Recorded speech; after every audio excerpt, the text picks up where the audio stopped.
আসসালামু আলাইকুম ভাই, কেমন আছেন? একটু জোরে লাউডলি বলতে হবে। হ্যাঁ, এই যে রাস্তার এই যে অবস্থা দেখছি, তাই এই অবস্থা আসলে গাড়ি চালাতে কোনো অসুবিধা হচ্ছে আপনাদের? অসুবিধা তো ভাই হয়, অসুবিধা হয় না। রাস্তার তো অবস্থা, গাড়ি তো উঠিয়ে যাচ্ছে না, পুরো একদম খাল হয়ে গেছে। আচ্ছা, আপনারা কোন রোডে গাড়ি চালান ভাই? কোন পর্যন্ত যান আপনারা?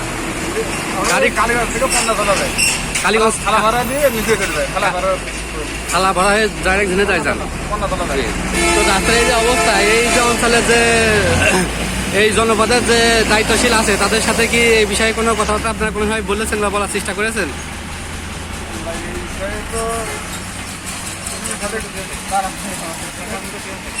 জায়গাটা কি আছে বলেন, এখানে তো সবসময় খাওয়ার ভিতরে জায়গা সুবিধা আছে, থাকলে এই অবস্থা হয়তো। আচ্ছা, এখানে যে অবস্থা, কোনো সময় দুর্ঘটনার সম্মুখীন হতে হয়েছে ভাই? কোনো অসুবিধা এরকম? হয়, দুর্ঘটনা তো প্রায়ই ঘটে এইসব জায়গায়। জি। রাস্তাটা আপনারা একটু দেখেন, দেখলে তো বুঝতে পারবেন এখানে দুর্ঘটনা প্রায়ই ঘটে। জি জি, থ্যাংক ইউ ভাই, ধন্যবাদ।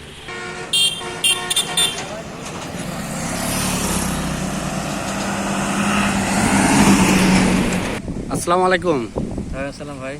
ভাই, আপনি কোথা থেকে আসলেন? ভাই আমি তো ঝিনেদা থেকে আসছি। তো এই যে আসার সময় রাস্তার যে অবস্থা, এটা আসলে কি মনে হচ্ছে আপনার রাস্তা থেকে? এই রাস্তা তো চলাচলে অনুপযোগী হয়ে গেছে এবং রাস্তা দুই সাইডে এরকম একটা ড্রেনের মতন হয়ে গেছে, যে মনে হচ্ছে যে কেউ সেচ প্রকল্প করবে। এখানে আপনার পানি দেওয়ার মতো লাইনের ব্যবস্থা আছে, যে রাস্তা চারি সাইডে উঁচু নিচে হয়ে গেছে, মানে আমাদের মোটর সাইকেল চালানো খুব কষ্ট হয়ে যাচ্ছে। আচ্ছা, এই জনপদের যারা দায়িত্বশীল আছে তাদের সম্পর্কে আপনি কিছু কি বলতে চান? আমি চাই যে তারা এই বিষয়গুলো দেখুক এবং দেখে আছে ঊর্ধ্বতন কর্মকর্তা এবং বাংলাদেশ সরকারের কাছে, যে প্রধানমন্ত্রীর কাছে জানায় যে এই রাস্তার দ্রুত সংস্কারের দাবি জানাচ্ছি। থ্যাংক ইউ সো মাচ ভাই, ধন্যবাদ। কথাটা